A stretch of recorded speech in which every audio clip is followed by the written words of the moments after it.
Thank you to the organizers. My name is Clare, Grady. I live in Ithaca on Cayuga land. I'm grateful to be here today. I want to read a letter that I wrote to an Irishman named Dowie. Dowie went into Shannon Airport in Limerick, Ireland, where their U.S. warplanes refuel on their way to their mission of war. Dahi brought an axe with him, climbed on a plane, and hammered the U.S. warplane. So I am writing this letter to Dahi, who goes to court tomorrow in Dublin. Dear Dahi, respect. Thank you for your action at Shannon. For me, your action was simple, direct, necessary, and uplifting. I am grateful for all acts of resistance to the violence and bloodshed of empire.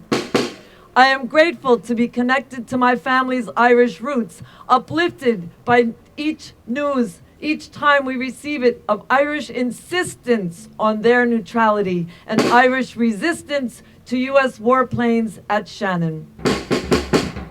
Our cousin, Emma O'Grady, has been an organizer with that resistance at Shannon.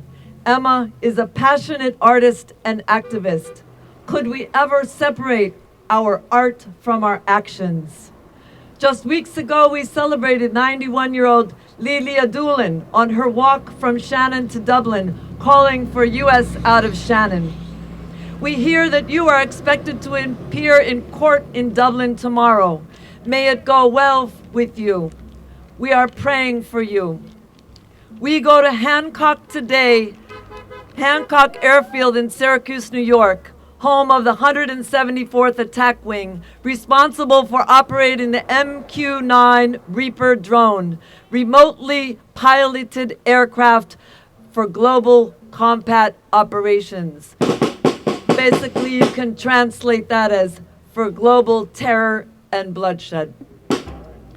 We join multitudes this Earth Day in saying no war on Mother Earth.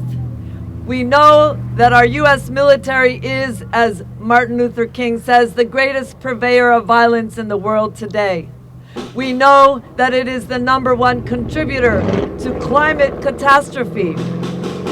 We say end U.S. wars abroad and at home, restore right relationship with our Creator, with Mother Earth, with all those we are killing and terrorizing, restore stolen lands, seek peace with justice.